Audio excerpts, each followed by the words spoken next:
ఏలూరు జిల్లా జేలుగుమిల్లి మండల కేంద్రంలో 23 సంవత్సరాలుగా శోచనీయ స్థితిలో ఉన్న జేలుగుమిల్లి నుంచి మక్కినవారిగూడెం రోడ్డు పునరుద్ధరణకు ₹1 కోటి నిధులతో పనులు ప్రారంభమయ్యాయి.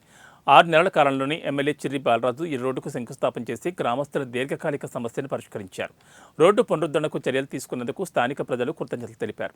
ఈ కార్యక్రమంలో మండల అధ్యక్షుడు పసుపిరెడ్డి రాము, ఎంపీపీ కోర్త పోచమ్మ, సర్పంచ్ చిర్రి జగదాంబ, వీరభద్రుల ధనుంజయ్, కూటమి నాయకులు, కార్యకర్తలు పాల్గొన్నారు.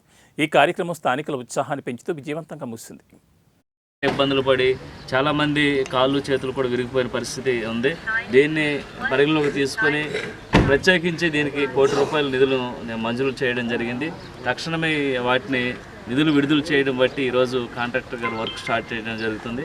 తప్పకుండా ఏదైతే మేము జీలిగిమిల్లి మండలం కానీ పోలవరం కాన్స్టిట్యున్సీలో ఉన్నటువంటి 7 మండలాలకు సంబంధించి ఏ ఒక్క గ్రామంలో సీసీ రోడ్లు లేకుండా ఉండకూడదు. ప్రతి గ్రామంలో సీసీ రోడ్లు, డ్రైనేజీలు, అలాగే వాటర్ సమస్య, అలాగే కరెంట్ సమస్య ఇవన్నీ కూడా త్వరితగతిన పూర్తి చేసే విధంగా ఈ 6 నెలల్లో మేము అనేక కార్యక్రమాలు చేయడం జరిగింది.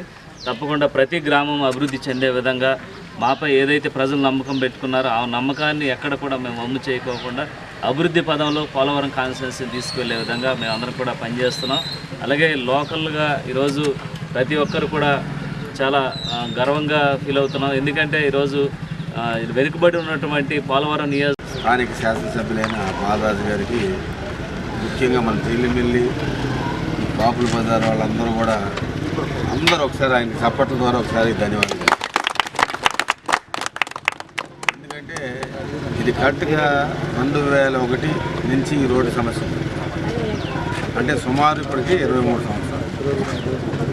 ప్రతి నాయకుడు వస్తున్నాడు, కొబ్బరికాయలు 4 సార్లు కొడుతున్నాడు, ప్రారంభోత్సవాలు ఇందులోని బురదలోనే